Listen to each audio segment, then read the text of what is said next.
کہ مہاراشٹر کے ناگپور کے اندر باقاعدہ یہ میٹنگیں ہو چکی ہیں کہ کس طریقے سے مسلمانوں کی لڑکیوں کو اپنے گھر کی بہو بنایا جائے. کالجز میں، آفسوں میں ویکینسی کے نام پر کتنی جگہ خالی ہے لیڈیز کی، اور الپ سنکھیک لوگوں کے لیے مسلمان بیچارے بھرمار لگائے ہوئے ہیں. فلاں کالج میں ہماری بیٹی کا ایڈمیشن ہو جائے گا، جگہ خالی ہے، اور اقلیت کے لیے جگہ خالی ہے. اقلیت کے لیے فارم بھرتے ہیں، لڑکے جا رہے ہیں تو ان کو کہا جا رہا جگہ فل ہو گئی، لڑکیاں جا رہی ہیں تو ان کو فوراً ایڈمیشن مل رہا ہے. پھر جہاں آگ اور پیٹرول ایک جگہ پڑھیں گے ایک جگہ ہوگا، ظاہر بات ہے پھر ماں باپ بھی نہیں روک پائیں گے. اور کتنی کورٹ میرجیں ہو رہی ہیں مہاراشٹر کے اندر. آپ کچھ نہیں کر سکتے کیونکہ آپ کی بیٹی 18 سال سے اوپر کی ہو چکی ہے، اور کورٹ یہ کہہ کر نکاح کر رہا ہے کہ لڑکی کو پوری آزادی ہے اپنا ہم سفر چننے کی. میرے بھائیوں، یہ سب کچھ اسی موبائل کی دین ہے. اسی نے زناکاری کے سارے اسباب اور راستے کھول دیے ہیں جو آج ہم نے اپنی بیٹیوں کے ہاتھ میں دے رکھا ہے. یہاں سن سب رہے ہیں لیکن کسی ایک کی مجال ایسی نہیں کہ سننے کے بعد جائے اور اپنی بیٹیوں کے ہاتھ سے موبائل چھینے کہ میری بیٹی تمہیں موبائل کی کیا ضرورت ہے، تم تو میرے گھر کی زینت ہو، تم تو میرے جگر کا ٹکڑا ہو، تم کسی اپنی سہیلی سے بات کرنا ہے تو میرے موبائل سے بات کر لو. لیکن میری بیٹی تم موبائل کیوں رکھو گی، تم موبائل کیوں چلاؤ گی؟ آج کسی باپ کے اندر اتنی ہمت نہیں جو اپنی بیٹی سے یہ کہہ سکے.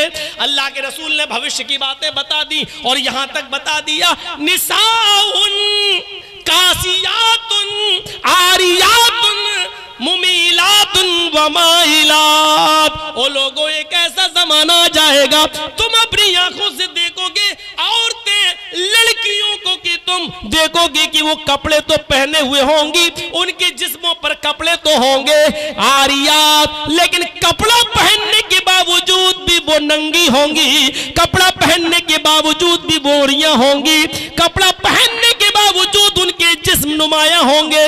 آج کپڑوں کی فٹنگ دیکھ لو، اتنے ٹائٹ کپڑے کہ کپڑا سن لو میری بہنوں، سن لو میری ماں، سن لو اور میری قوم کی بیٹیوں پھر سن لو، جو لڑکی اتنا ٹائٹ شلوار قمیضی کیوں نہ پہنے، ساڑی کیوں نہ پہنے، اتنے ٹائٹ کپڑے پہننے کی کپڑا پہننے کے بعد اس عورت یا اس لڑکی کے جسم کا فگر دکھائی دے رہا ہو، اس کی باہیں دکھائی دے رہی ہوں، اس کے شریر کا، اس کے جسم کا فگر دکھائی دے رہا ہو کہ یہ اتنے سینٹی میٹر ہوگا، یہ اتنے انچ ہوگا.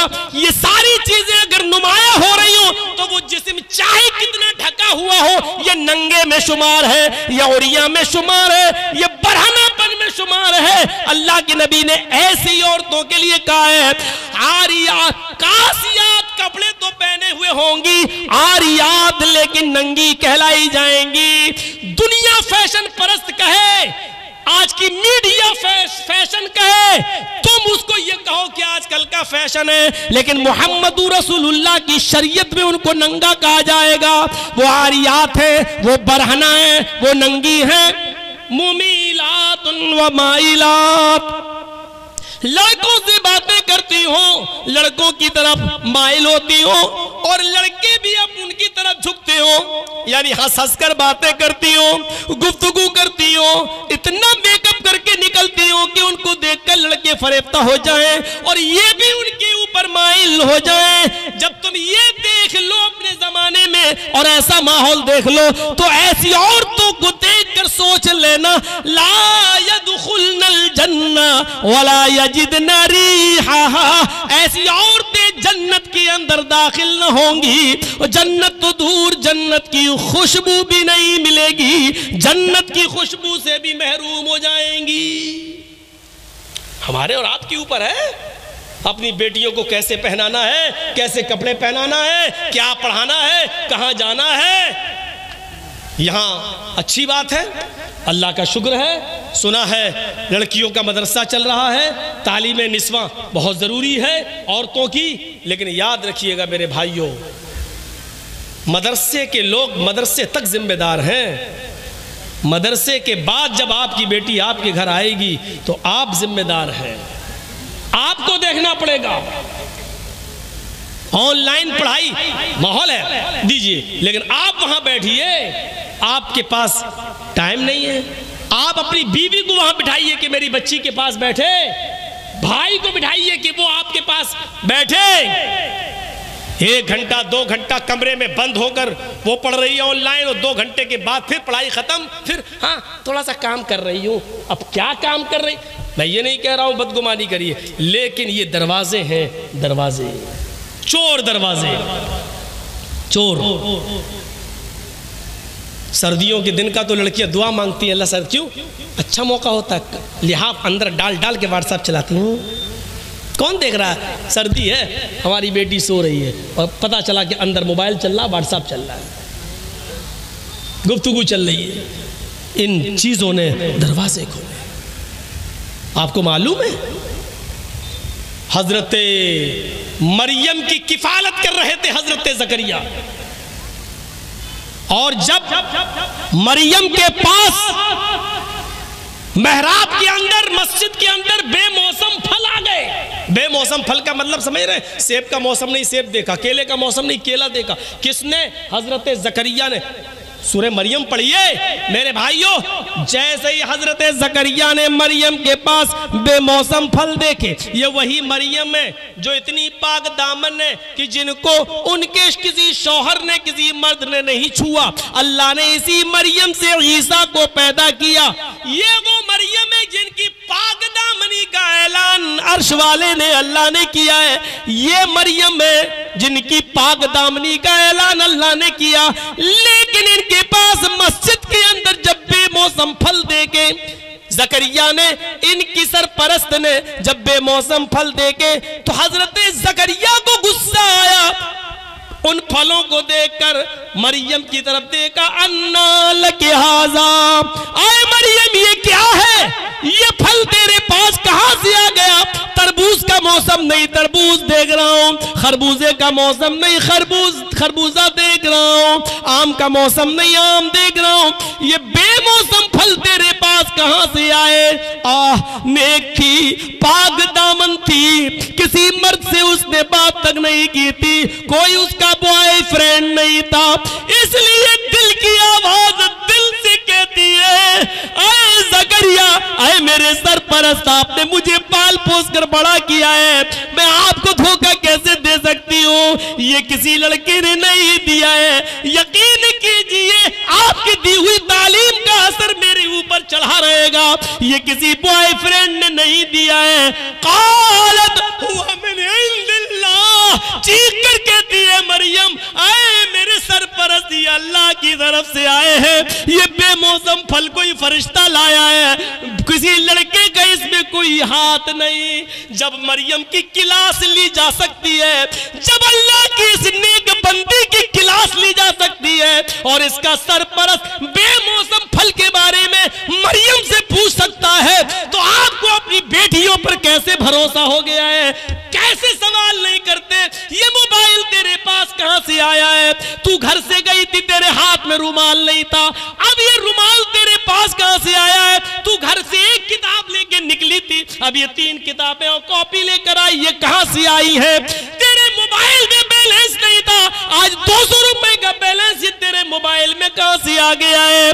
تیرے موبائل میں تیرے ڈیڈی، تیرے ابو کے علاوہ کسی کا نمبر نہیں تھا، یہ 4-5 جگہوں کی مس بیلیں پڑی، یہ نمبر کس کے ہے؟ تمہیں شرم نہیں آ سکتی؟ تم اپنی بیٹیوں سے یہ سوال نہیں کر سکتے ہو؟ جب مریم سے سوال کیا جا سکتا ہے، وہ مریم جن کو اللہ تعالیٰ نے پاک دامن کہا ہے، جس کی پاک دامنی کا اعلان اللہ نے کیا ہے، جب اس پاک دامن عورت سے سوال کیا جا سکتا ہے تو ہم اور آپ کون ہیں؟ میرے بھائیوں، اپنی بیٹیوں پر اتنا بھروسہ کیے بیٹھے ہیں.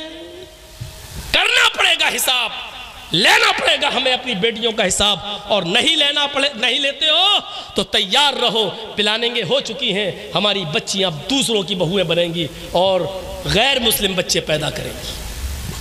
اب ان کے پیڑ سے پیدا ہونے والے بچوں کے نام لکشمن، رام چندر، ہنومان، یہی سب رکھے جائیں. انتظار کرو آپ اس وقت کا. بات تو صحیح ہے مولانا، لیکن اتنی دیر تک کے لیے صحیح ہے، بس اتنی دیر تک کے لیے، جتنی دیر کے لیے ہم یہاں بیٹھے ہوئے ہیں اتنی دیر کے لیے یہاں سے جائیں گے، ہنستے ہوئے جائیں گے، لڑتے ہوئے جائیں گے، اپنی سائیکل اور گاڑیاں نکالتے ہوئے یہاں سے ہٹ پہلے ہم نکل رہے ہٹ، وہی پرانی روش پہ ہم آ جائیں گے، اور زیادہ موقع ملا تو روش بدلیں گے نہیں، سیلفی لینے کی، مولانا صاحب کا فوٹو لے لیں، اپنے ساتھ لے لیں، ہم اپنے دوستوں کو شیئر کریں گے، یہ ثابت کریں گے کہ دیکھو جرجی صاحب سے مل کے آئے۔ ان چیزوں نے آج دین کا شوق نکال دیا ہے، جلسوں کو رسم و رواج کا مالک بنا دیا ہے۔ جلسوں میں دینداری آئے تو کہاں سے آئے، جلسوں سے عبرتیں ملے تو کہاں سے ملے، جب جلسوں میں رسم و رواج عام ہو جائے۔ میرے بھائیوں، سیلفی لینے کے چکر میں، فوٹو لینے کے چکر میں آدمی ایک دوسرے کے ساتھ لڑ مرے، اتنی اجازت نہیں ہے شریعت کے اندر۔ یہ ویڈیو بن رہا ہے، ایک حد ہے، چلیے جی چینل پہ ڈال دیا جائے گا۔ آج جرجی صاحب بھاٹول بنگال میں اتر دیناج پور میں ہے، کل یہ تقریر پوری دنیا میں پہنچ جائے گی، ایک مقصد ہے، لیکن آپ کے ساتھ سیلفی کا کیا مقصد ہے؟ آپ کیا کریں گے؟ شریعت ایسی سیلفیوں کو حرام قرار دیتی ہے جس کا کوئی مقصد نہ ہو۔ میرے بھائیوں یاد رکھیے، میری بالکل اجازت نہیں ہے کہ آپ کوئی میری سیلفی لیں، اور اس کے باوجود اگر آپ لیتے ہیں تو اس کے گناہگار آپ ہیں، ہم نہیں، کیونکہ ہم منع کر چکے ہیں۔ رسم و رواج چھوڑیے، آئیے کچھ دینی شوق پیدا کریے اپنے اندر، دینی شوق پیدا کریے، رسم و رواج سے اٹھیے۔ بات آگے نکل گئی تو یہ دو ہی چیزیں ہوئیں، 8 چیزوں پہ چلنا ہے۔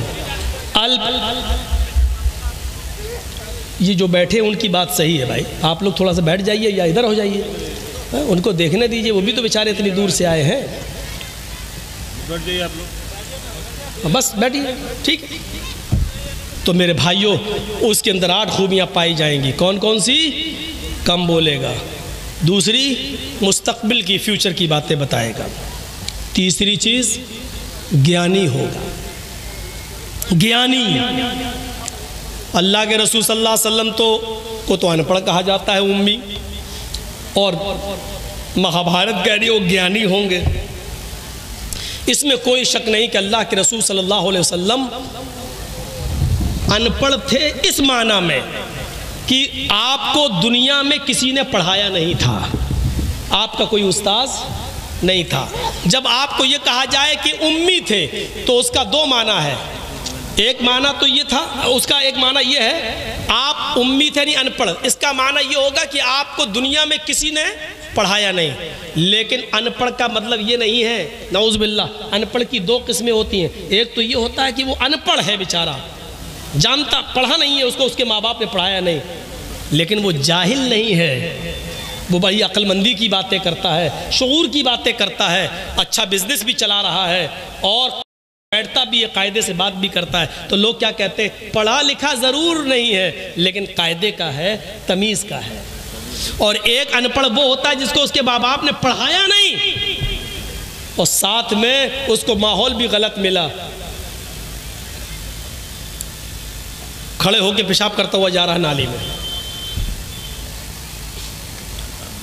1-2 بچے ہم بتائیں گے نہیں کہاں کے، اوپر چھت پہ کھڑے ہو کے دیکھتا کوئی آدمی گزر رہا، وہیں سے انہوں نے چڈی اتاری، پیشاب کر دیا، اس کے سر پہ گر رہا۔ ہم لوگوں کے ساتھ ایسا ہو چکا ہے۔ تو ایک یہ ہوتا ہے کہ پڑھایا نہیں ماں باپ نے، دوسرا ان پڑھ بھی بنایا۔ اللہ کے رسول صلی اللہ علیہ وسلم اس معنی میں ان پڑھ تھے کہ دنیا میں کسی نے آپ کو پڑھایا نہیں، لیکن اللہ کے رسول صلی اللہ علیہ وسلم بہت بڑے عالم تھے، آپ سے بڑا عالم کوئی تھا ہی نہیں۔ جب یہ کہا جائے کہ عالم تھے تو پھر پڑھانے والا کون؟ تو اس کا معنی یہ ہوگا کہ اللہ کے رسول صلی اللہ علیہ وسلم کو اللہ نے پڑھایا، اور جس کو اللہ نے پڑھایا ہو اس سے بڑا کوئی عالم ہو سکتا ہے؟ نہیں۔ ان پڑھ تھے، دنیا میں کسی نے نہیں پڑھایا، لیکن آپ سے بڑا کوئی عالم نہیں تھا۔ کیوں؟ کیونکہ اللہ نے پڑھایا، اور خود اللہ تعالیٰ نے فرمایا، سورہ اعلیٰ پڑھیے، سورۃ الاعلیٰ پڑھیے، اور دیکھیے کیا کہا، سَنُقْرِئُكَ فَلَا تَنْسَى، سَنُقْرِئُكَ فَلَا تَنْسَى۔ آئے محمد صلی اللہ علیہ وسلم، ہم آپ کو ایسا پڑھائیں گے کہ آپ بھولیں گے نہیں۔ کیا کہا اللہ نے؟ ہم آپ کو ایسا پڑھائیں گے کہ آپ بھولیں گے نہیں۔ تو اللہ نے کیا کہا؟ ہم پڑھائیں گے۔ تو کس نے پڑھایا نبی کو؟ اللہ نے. اور انسان کو جب پڑھاتا ہے تو اس کا پڑھایا ہوا سبق انسان کو یاد بھی رہتا اور بھول بھی جاتا ہے. مثلا ہمیں ہمارے استاذ نے 20 سال پہلے کیا پڑھایا آج آدھا یاد ہے آدھا یاد نہیں ہے. ہم آپ کو کیا پڑھا رہے ہیں ابھی، اور 1 گھنٹہ 1.5 گھنٹہ 2 گھنٹہ بولنے کے بعد آپ سے پوچھیں ہم نے کیا پڑھایا آپ کو، تو آپ کو بہت سی باتیں یاد ہوں گی اور بہت سی بھول جائیں گے. بہت سی آپ باتیں بھول چکے ہوں گے، کیونکہ انسان کو جب پڑھاتا ہے تو پڑھانے والا بھی بھول جاتا ہے اور جس کو پڑھایا گیا ہے وہ بھی بہت سی باتیں بھول جاتا ہے. لیکن جب اللہ کسی بندے کو پڑھاتا ہے تو اللہ تو بھول ہی نہیں سکتا، اور اللہ کا پڑھایا ہوا بندہ بھی اس سبق کو کبھی بھولا نہیں سکتا. سَنُقْرِئُكَ فَلَا تَنْسَى، اے نبی ہم آپ کو ایسا پڑھائیں گے کہ آپ بھولیں گے نہیں. اللہ کے نبی کو جب ان پڑھ کہا جائے تو اس کا مطلب یہ ہوا کہ کسی انسان نے نبی کو نہیں پڑھایا. لیکن جب یہ کہا جائے کہ اللہ کے نبی سے بڑا کوئی عالم نہیں تو اس کا مطلب یہ ہے کہ اللہ کے نبی کو اللہ تعالیٰ نے پڑھایا، اور جس کو اللہ پڑھائے اس سے بڑا گیانی کوئی ہو سکتا ہے نہیں. تو اللہ کے رسول کو کیا کہا گیا؟ تیسری صفت کہ وہ بہت بڑے گیانی ہوں گے. کیوں گیانی ہوں گے؟ کیونکہ جس کو اس کا رب پڑھائے اس سے بڑا گیان کس کے پاس ہو سکتا ہے؟ کس کے پاس؟ اور آج دیکھ لیجئے میڈیکل سائنس بھی آج محتاج ہے محمد رسول اللہ کی تعلیم. یہ 1400 سال پہلے بتایا تھا نا مسواک کرو، آج میڈیکل سائنس بتلا رہی ہے کولگیٹ کرنے کے نقصان کیا ہے اور نیم کی یا پیپل کی مسواک کرنے کے فائدے کیا ہیں. آج میڈیکل سائنس بتلا رہی ہے. یہ ٹیشو پیپر ہوتے ہیں نا جو آپ اس میں چلے جائیے فلائٹ کے اندر پلین کے اندر تو یہ بہت سے رکھے ہوئے ملیں گے، اور ان کے ٹوائلٹ میں چلے جائیے تو یہی سب ملیں گے آپ کو. اٹھائیے اور لیٹرن کرنے کے بعد پوچھ کے وہی پھینک دیجیے. زمانہ کل تک ہنس رہا تھا. اللہ کے رسول صلی اللہ علیہ وسلم نے کہا تھا کہ جب تم استنجا کرنے جاؤ تو مٹی کے 3 ڈھیلے استعمال کر لو، 3 سے کم ڈھیلے استعمال نہیں ہونا چاہیے. مٹی کے ڈھیلوں پر ہنستے تھے لوگ. کیا محمد صاحب نے مٹی کے ڈھیلے ارے پانی نہیں تھا مٹی کے ڈھیلے بتا رہے ہیں. آج اسی میڈیکل سائنس نے یہ بتا دیا کہ مٹی کے ڈھیلے جراثیم کو، کیڑوں کو، گندے کیڑوں کو اور خطرناک کیڑوں کو مارنے میں زیادہ صلاحیت رکھتے ہیں اور گندگی کو جذب کرنے کی زیادہ صلاحیت رکھتے ہیں. آپ دیکھ لیجئے بہت سے برتنوں کو جب آپ صاف کریں صرف سے صاف کرنے کے بعد، رن صابن سے صاف کرنے کے بعد بھی چکناہٹ باقی رہ جاتی ہے تو پھر اس کو مٹی لا کر صاف کیا جاتا ہے اور مٹی سے اس چکناہٹ کو دور کیا جاتا ہے، کیونکہ مٹی کے اندر جراثیم کو مارنے کی زیادہ صلاحیت موجود ہے. آج کی میڈیکل سائنس نے اس کو بتا دیا. محمد رسول اللہ صلی اللہ علیہ وسلم سے بڑھ کر کوئی گیانی ہوگا؟ میڈیکل سائنس بتا رہی ہے ناک میں پانی ڈالو وضو بناتے وقت، چڑھاؤ. جب روزے سے ہو تو زیادہ مت کھینچو، حلق میں چلا جائے گا، اور جب روزے سے نہ ہو تو کھینچو. آج میڈیکل سائنس بتاتی. بابا رام دیو پوچھو کیا زکام جس کو ہو گیا ہو یہاں سے پانی ڈالو یہاں سے نکالو، یہاں سے ڈالو یہاں سے نکالو. آج بتا رہے 1400 سال پہلے محمد رسول اللہ صلی اللہ علیہ وسلم نے بتا دیا. اور بابا رام دیو تو وہ بتاتا ہے کہ جس کی ناک نہ نکلتی اور نکل جائے، اوم بلوم کرو، ایسے کرو، پہلے ہی پکڑو کھینچو اندر، اب یہ پکڑ لو اور پھر باہر نکالو، جس کی نہ نکلتی وہ باہر آ جائے. اللہ کے رسول نے مستقل علاج بتایا. گیانی تھے. تیسری چیز ہو گئی وہ گیانی ہوں گے. اور چوتھی چیز شروطو گیانی ہوں گے. اللہ کے نبی یہ باتیں اپنی طرف سے نہیں کہیں گے. شروطو گیانی، شروطو منی سننا، گیان منی علم، سن کر علم. یعنی اللہ تعالیٰ جبرائیل کو بتائے گا اور جبرائیل سے سن کر محمد رسول اللہ صلی اللہ علیہ وسلم کو معلوم ہوگا. وَإِ مَا يَنْتِقُ عَنِ الْهَوَىٰ إِنْ هُوَ إِلَّا وَحْيٌ يُوحَىٰ. اپنی طرف سے کچھ نہیں بولتے، جو کچھ بھی بولتے ہیں اللہ کی طرف سے وحی آ جانے کے بعد بولتے ہیں. سن کر گیان ہوگا، اپنی طرف سے کچھ نہیں بولیں گے. 4 چیزیں ہو گئیں. اب ان 4 کو ایک طرف رکھ دو. 5ویں چیز پر آئیے، بڑی زبردست ہے. پراکرمی، وہ بہت بڑے بہادر ہوں گے. بہادر نبی کی بہادر امت آج کہاں ہے؟ آپ نے بھی آندولن کیا تھا نا سی اے اور NRC پر، لیکن دیکھ لو کیا ہوا. ایک ان کو دیکھ لو، جو کسان لوگ کر رہے ہیں، دونوں آندولن، ہاں فرق اتنا ہے کہ جتنا ہنگامہ ابھی ہوا ہے، اتنا ہنگامہ اگر آپ لوگوں نے کیا ہوتا تو گولیاں چل گئی ہوتی، اور ہوا۔ فیروز آباد میں کتنی گولیاں چلیں، شاہین باغ میں کتنی گولیاں چلیں، دلی کے اندر کیا کیا ہوا، پورا فساد، وہ سب پلاننگ، منصوبے سب، لیکن آج بڑا پھونک پھونک کے قدم رکھا جا رہا ہے۔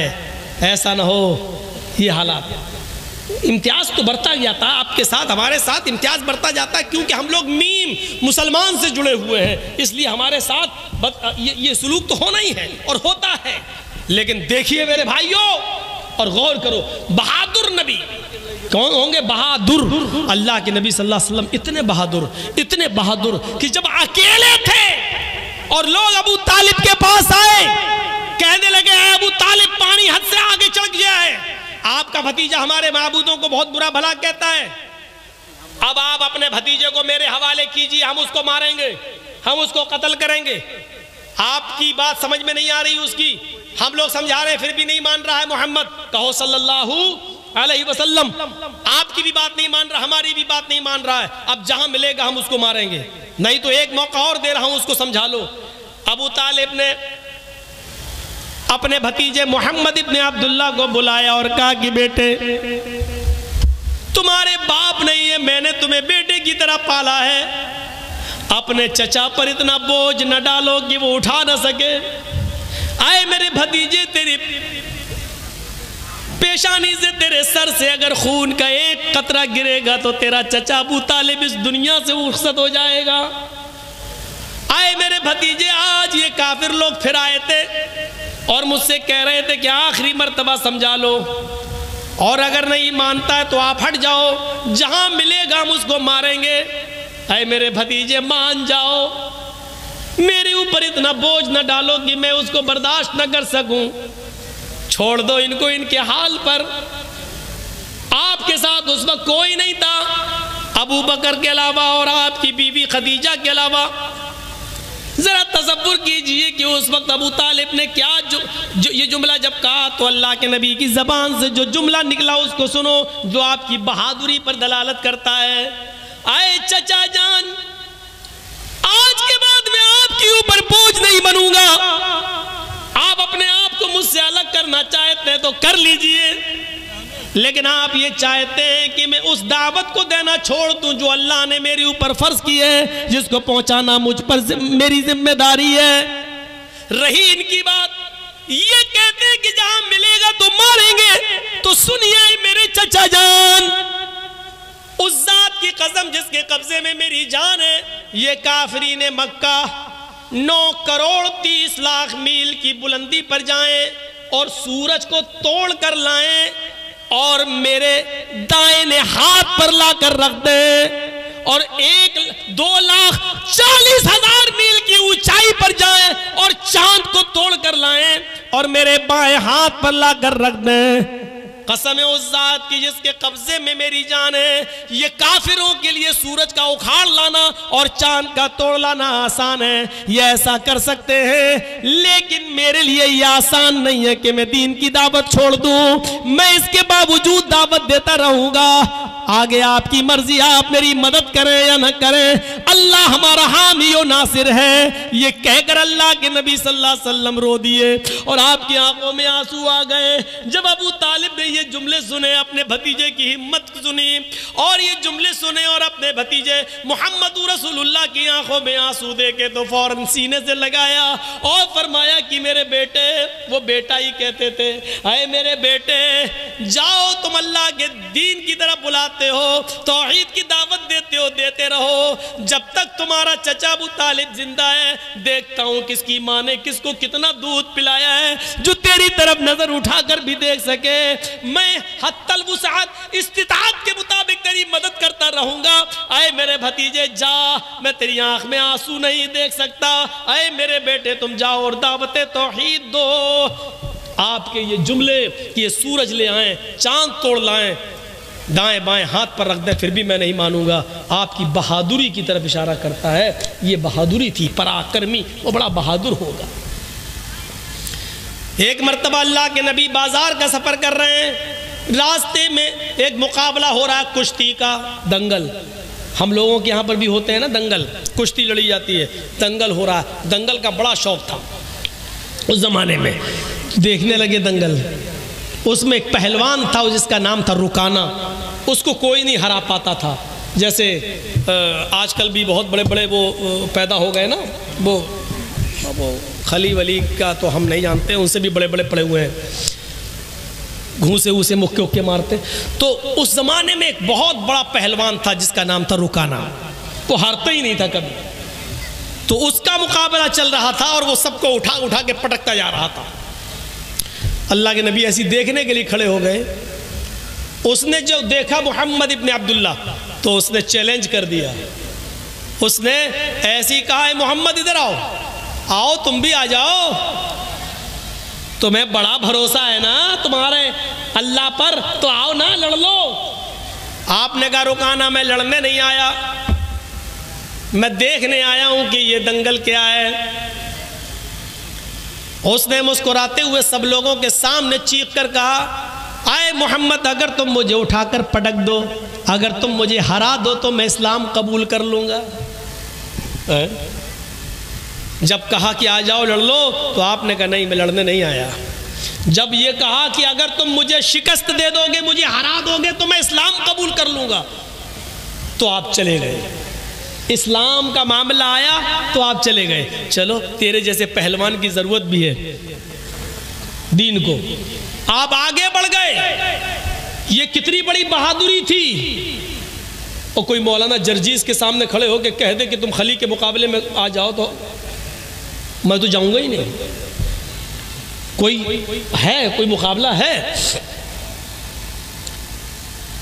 اللہ کے رسول چلے گئے، ہاتھ ملایا، شروع ہو گیا معاملہ. دیکھو رکانہ اپنی بات سے پلٹنا نہیں.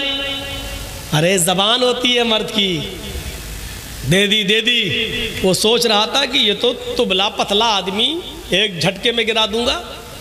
اس کو کیا معلوم کہ جہاں یہ جاتا ہے رب کی رحمت بھی اس کے ساتھ جاتی ہے، رب کی مدد بھی اس کے ساتھ جاتی ہے. آپ نے ہاتھ ملایا اور کشتی شروع.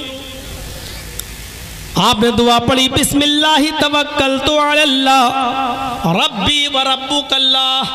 زاد المعاد میں پڑھی، علامہ ابن قیم نے یہی نقل کیا. یہ دعا ہے.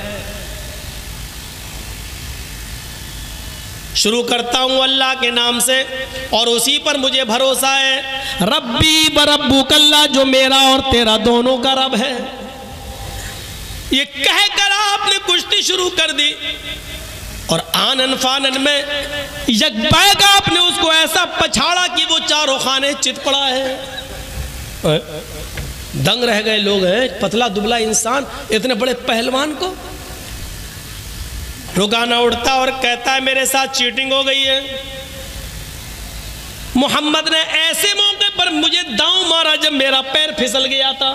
میں محمد کے داؤں سے نہیں گرا، اپنے پیر پھسلنے سے میں گر گیا. جو ریفری ہوتا ہے، جج جو ہوتا ہے، جو فیصلہ کرتا ہے کہ کون ہار گیا کون جیت گیا، اس نے کہا نہیں بھائی میں نے تو پیر پھسلتے ہوئے نہیں دیکھا. محمد ابن عبداللہ فرماتے اللہ کے نبی نہیں صاحب، اگر اس کا پیر پھسل گیا تھا تو میں اس کو ایک موقع اور دیتا ہوں.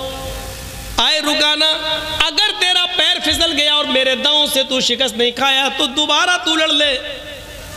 بہادر ہو تو ایسا اتنے بڑے پہلوان سے کہہ رہا کہ تو دوبارہ لڑ لے. اس نے دوبارہ لڑنا شروع کیا اور آپ نے آنن فانن یکدم اس کو پھر شکست دے دی، اس کو گرا دیا. فیصلہ ہوتا ہے کہ محمد ابن عبداللہ جیت گئے. رکانہ سے کہا گیا اے رکانہ اپنی ہار شکست تسلیم کرتے ہو؟ اس نے کہا ہاں ہار تسلیم کرتا ہوں، لیکن حقیقت یہ کہ میں ہارا نہیں ہوں. کہا پھر کیا بات ہے؟ کہا میں کہوں گا تو تم غلط مانو گے. محمد ابن عبداللہ نے مجھے ایسے موقع پر داؤں مارا کہ میری آنکھ چھپک گئی تھی اور اچانک یہ کشتی تو محمد ابن عبداللہ جیت گئے. لیکن اللہ کے نبی صلی اللہ علیہ وسلم نے فرمایا آئے رکانہ، اگر تیری آنکھ چھپک گئی تھی اور میرا داؤں اس وقت تیرے اوپر چلا تو ٹھیک ہے اس کشتی کو بھی ریجیکٹ کر دیتے ہیں، تو تیسری بار لڑ لے، تیسری بار بھی ہم کشتی لڑ لیتے ہیں، لیکن یہ ہماری اور تمہارے درمیان آخری ہوگی، اس کے بعد آنکھ تمہاری چھپکے یا میری، پیر تمہارا پھسلے یا میرا، اس کو آخری مانا جائے گا اور یہی ہار جیت کا فیصلہ ہوگا۔ کہا ٹھیک ہے، تیسری بار بھی کشتی ہوئی اور آنن فانن اللہ کے نبی نے زیادہ وقت نہیں لگایا اور رکانہ کو اٹھا کر پٹک دیا۔ رکانہ بھرے عام مجمع میں تسلیم کرتا، اب میں ہار گیا ہوں۔ ایوارڈ کے مستحق محمد ابن عبداللہ ہیں، ایوارڈ لایا جا رہا ہے۔ اس زمانے میں جو ٹرافی دی جاتی تھی جیتنے والے کو، چیمپئن کی، ڈسٹرکٹ چیمپئن کی، وہ ٹرافی بڑی اہمیت رکھتی تھی، وہ ٹرافی محمد ابن عبداللہ کو دی جا رہی ہے، لیجئے۔ اللہ کے نبی فرماتے ہیں، آئے رکانہ، تم نے لوگوں کے درمیان یہ وعدہ کیا تھا کہ اگر تم مجھے اٹھا کر پٹک دو گے تو میں اسلام قبول کر لوں گا، مجھے اس ٹرافی کی ضرورت نہیں ہے۔ بھرے مجمع میں تم کلمہ پڑھو، اشہدو اللہ الہ الا اللہ واشہد ان محمدن عبدہ ورسولہ۔ اے رکانہ، تمہارا کلمہ پڑھ لینا ہی میرے لیے سب سے بڑا ایوارڈ ہوگا۔ رکانہ مسکرا کر کہتا ہے، اے محمد، ٹرافی اٹھا اور چلتا بن، تو نے مجھے اتنا بڑا سچا کیسے سمجھ لیا تھا؟ ارے میں تو اب تک دھوکے ہی سے جیتتا آیا اور آج بھی دھوکے سے جیتنا چاہتا تھا، لیکن آپ کے آگے میری چلی نہیں ہے۔ میں پہلی مرتبہ آپ نے مجھے اٹھا کر شکست دی، پٹکا، اور میں نے کہا میرا پیر پھسل گیا تھا، قسم ہے مجھے اپنے لات و منات کی، میرا پیر نہیں پھسلا تھا، میں تو جھوٹ بولا تھا۔ اے محمد ابن عبداللہ، دوسری مرتبہ میری آنکھ چھپکی نہیں تھی، وہ بھی جھوٹ تھا، اور میں جانتا تھا کہ آپ تیسری بار لڑیں گے، لیکن تیسری بار میرے پاس کوئی بہانہ نہیں، کیونکہ آپ نے پہلے ہی کہہ دیا تھا کہ یہ ہار و جیت کی آخری شکل ہوگی۔ میں تو ہمیشہ جھوٹ بولتا آیا۔ آئے محمد، ٹرافی لے اور چل، آج میری چیمپئن کا ایوارڈ تو نے لے لیا ہے، لے جاؤ، اگلی سال پھر دیکھیں گے۔ پھر ٹرافی محمد ابن عبداللہ کو دی گئی۔ اللہ کے رسول نے اس ٹرافی کو اپنے ہاتھ میں لیا، اور جیسے اس ٹرافی کو اپنے ہاتھ میں لیا فرمایا، لوگوں رک جاؤ، میں لڑنے نہیں آیا تھا، کشتی لڑنے کا میرا کوئی ارادہ نہیں تھا، یہ الگ بات ہے کہ میں نے رکانہ کو شکست دی، اب جیتا ہوا میں مانا جا رہا ہوں، لیکن لوگوں میں لڑنے نہیں آیا تھا۔ رکانہ تو ماہر ہے لڑنے میں، رکانہ ہی کو ایوارڈ ملتا، اگر میں نہ لڑتا تو آج رکانہ ہی ایوارڈ لے کے جاتا۔ جب میری لڑنے کی نیت ہی نہیں تھی تو میں ایوارڈ کیوں لوں؟ اس ایوارڈ کا اصلی حقدار رکانہ ہے، میں نہیں ہوں۔ آئے رکانہ، تم اسلام نہیں لاتے ہو مت لاؤ، تم دین قبول نہیں کرتے ہو مت کرو، لیکن یہ ایوارڈ میں نہیں لوں گا، کیونکہ میری لڑنے کی نیت نہیں تھی، اور میں نہیں لڑتا تو یقیناً یہ ایوارڈ تم ہی جیتے، اب یہ ایوارڈ میں تمہیں دے رہا ہوں۔ جیسے اللہ کے نبی اس کے قریب گئے اور اس کے ہاتھوں میں ایوارڈ دیا، لو، رکانہ اس ایوارڈ کا ہی بھوکا تھا، اس نے پکڑا اور محمد ابن عبداللہ کو آج اتنے قریب سے دیکھا، ایوارڈ دے رہے ہیں، اتنا بڑا اعزاز، اتنا بڑا ایوارڈ جو بادشاہ کی طرف سے دیا جائے، وہ ایوارڈ محمد ابن عبداللہ مجھے دے رہے ہیں اور کہہ رہے ہیں مجھے اس ایوارڈ کی ضرورت نہیں، اس کے حقدار تم ہو۔ رکانہ اس ایوارڈ کو پکڑتا ہے اور نبی کے چہرے کو دیکھتا ہے۔ آج اس نے قریب سے نبی کے چہرے کو دیکھا، چہرہ دیکھ کر ہی آئیڈیا لگا لیا یہ چہرہ کسی جھوٹے کا نہیں ہو سکتا ہے۔ محمد رسول اللہ کے چہرے کی چمک جس کو دیکھ کر کبھی جابر ابن سمرہ نے کہا تھا، اے محمد، کبھی میں آسمان پر چمکتے ہوئے چاند کو دیکھتا ہوں اور کبھی آپ کے چہرے کو دیکھتا ہوں، تو کعبے کے رب کی قسم مجھے ایسا لگتا ہے کہ چاند آسمان پہ جو چمک رہا ہے اس کو حسن اور نور ملا ہے تو وہ آپ کے چہرے سے ملا ہے۔ آسمان پہ چمکنے والا چاند بھی آپ کے چہرے کی روشنی کا حقدار ہے، وہ بھی آپ کے چہرے سے روشنی لے کر گیا ہے۔